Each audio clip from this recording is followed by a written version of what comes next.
घोसी उपचुनाव में समाजवादी पार्टी की बम्पर जीत के बाद अब सपा कार्यकर्ता बेहद उत्साहित नजर आ रहे हैं और 2024 को लेकर लगातार जो तैयारियां हैं उसको मजबूती देने का काम कर रहे हैं। आज हम सपा के जिला कार्यालय पर मौजूद हैं और आप देख सकते हैं जो तमाम कार्यकर्ता हैं सपा के वो यहाँ पर मौजूद हैं। एक एक करके हम सबसे बात करेंगे कि आखिर जो घोसी की तो जीत आप लोगों ने जीत ली है, जो उपचुनाव था उसमें जीत हासिल कर ली है, लेकिन 2024 का जो मेन चुनाव है लोकसभा का वो होने जा रहा है, उसको लेकर क्या तैयारी है? अभी हमारे राष्ट्रीय नेतृत्व के साथ में इंडिया गठबंधन की बैठकें हो रही हैं। 24 की तैयारी उस पर निर्भर है। रही बात घोसी की, घोसी ने ये दिखा दिया है कि ये जो भ्रष्ट सरकार है भाजपा की, उसको उखाड़ फेंकना है। जनता ने ये दिखा दिया है पूरे प्रदेश में। घोसी का विधानसभा, लखनऊ के मोहनलालगंज में जिला पंचायत सदस्य का चुनाव, मुजफ्फरनगर मिर्जापुर में जिला पंचायत का चुनाव, जालौन में जिला पंचायत का चुनाव, पहेड़ी में जिला पंचायत का चुनाव, सभी समाजवादी पार्टी जीती है और भारतीय जनता पार्टी को भारी बहुमत से हराया है। तो इस जनता ने ये आगाज कर दिया है और दिखा दिया है कि ये मोदी और योगी की जो नीतियां हैं, भारतीय जनता पार्टी की जो नीतियां हैं, ये किसानों, नौजवानों, बेरोजगारों, महिलाओं के विपरीत है। महंगाई का जो है इतनी। बीजेपी तो लगातार कह रही है कि घोसी का जो उपचुनाव था वो तो प्रत्याशी और एक उपचुनाव था, मतलब वो जो कैंडिडेट थे दारा सिंह चौहान उनके चेहरे पर था, लेकिन 24 का जो चुनाव हमारा है वो मोदी, नरेंद्र मोदी जो देश के प्रधानमंत्री है, उनके चेहरे का चुनाव। भाजपा जब हारती है तो झूठ बहुत बोलती है, पहले भी झूठ बोलती है और बाद में भी बोलती है। ये कैसे कहा जा सकता है कि वहाँ दारा सिंह चौहान का चुनाव था, वहाँ ये इनके deputy CM Brajesh Pathak, deputy CM Keshav Maurya और इनके जितने नेता, मंत्री, विधायक, सांसद सब लगे थे और ये कह रहे हैं कि खाली दारा सिंह चौहान का था। दारा सिंह चौहान का नहीं, भाजपा का था और मोदी और योगी के लिए आगाह था। वहाँ की जनता ने दिखा दिया है कि अब आपकी जरूरत नहीं, क्योंकि आपने इतना महंगाई कर दी है। 800 रुपए में जीरा, जो 100 रुपए में जीरा था वो 800 रुपए में जीरा बिक रहा है। टमाटर 300 में बिका, 40 रुपए में गया। इतनी जल्दी कौन सी पैदावार बढ़ गई? बिचौलियों को आप फायदा पहुंचा रहे हैं।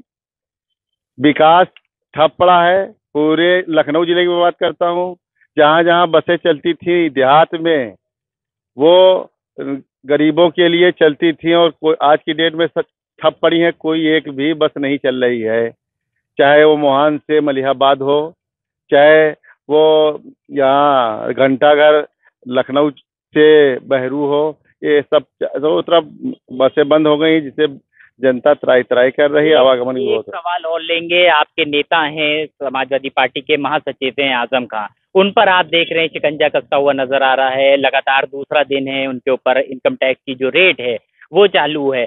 ऐसा तो नहीं लग रहा है कि घोसी आप लोगों ने जीत लिया, उसके एवज में अब ये कार्रवाई हो रही है? मेरे राष्ट्रीय अध्यक्ष श्री अखिलेश यादव ने अपना बयान दे दिया है। वो बड़े नेता हैं, उनके बारे में जो भी होगा फैसला वो राष्ट्रीय अध्यक्ष जी करेंगे, क्योंकि बौखलाहट तो है ही है। जब भी कोई चुनाव भाजपा हारती है उसको वो हमारे कार्यकर्ताओं को प्रताड़ित करने लगती है। हो सकता है कि जो दूसरी सरकारें आए वो भी इस तरीके की जो सरकार की जो नीति है उस पर काम करे। भाई साहब, 24 के लेकर क्या मुद्दे? 24 को लेकर 24 के लोकसभा चुनाव में हमारे जो मुख्य मुद्दे होंगे, किसानों को लेकर इस समय योगी जी मुख्यमंत्री जो है भाजपा के, उन्होंने इतने वादे किए कि हम गौशाला बनवाएंगे और गायों का संरक्षण करेंगे। तमाम तरीके की बातें, किसानों को बहुत से लाभ पहुंचाने की बातें कही थी, लेकिन कहीं पर भी जमीनी स्तर पर हमारे ग्रामीण क्षेत्रों में, मैं नगर पंचायत महोना से आया हूं, यहीं लखनऊ से। वहाँ पर आप चलिए, हम आपको दिखा दें। मैं वर्तमान पार्षद हूँ वहाँ का, सपा से। तो वहाँ की समस्या मैं आपको बता दूं कि खेतों के जितनी गाय हैं सब छुट्टा चर रहे हैं। समस्या है छुट्टा पशुओं की, बहुत ज्यादा है, बहुत हद से ज्यादा है। आप आइए देखिए, हमारे किसान रात भर बचाते हैं। पिछले साल 12 नवंबर को 10 इलेक्ट्रिक बसें चलाई गई थी कैसरबाग से इटौंजा के लिए। मात्र 2 महीने के अंदर फिर से बंद कर दी गई। ऐसा क्यों? पता नहीं, ये तो सरकार बता सकती है उसने क्यों ऐसा किया। बड़े जोरों शोरों से उसका प्रचार किया गया कि हम 10 बसें चला रहे हैं, सिटी बस, बंद कर दिया गया। हमारा इटौंजा स्टेशन है, वो पहले स्टेशन था, हाल्ट कर दिया गया। इटौंजा बस स्टेशन आज तक न बन पाया। घोसी की जो जीत है उसका श्रेय आप किसको दे?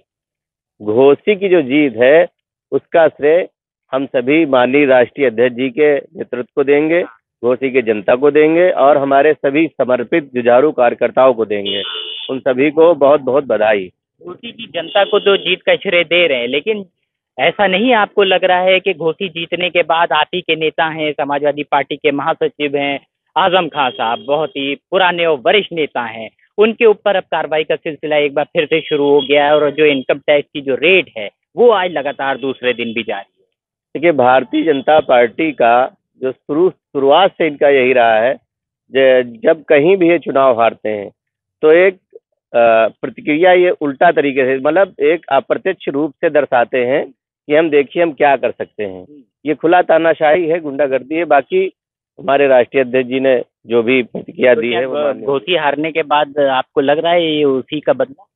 वो माननीय राष्ट्रीय अध्यक्ष जी ने जो प्रतिक्रिया दी है, बस समझदार को इशारा काफी है, उसमें हम लोग क्या कहें। चलिए, तो ये सपा के कार्यकर्ता हैं, पार्षद हैं, साफ तौर पर आजम खां के मामले पर खुलकर नहीं बोल रहे हैं। इनका कहना है कि राष्ट्रीय अध्यक्ष यानी अखिलेश यादव ने जो प्रतिक्रिया दी है वही सर्वमान्य है और वही साबित है, लेकिन जो आम जनता के जो मुद्दे हैं उसको लेकर 2024 का चुनाव लड़ेंगे।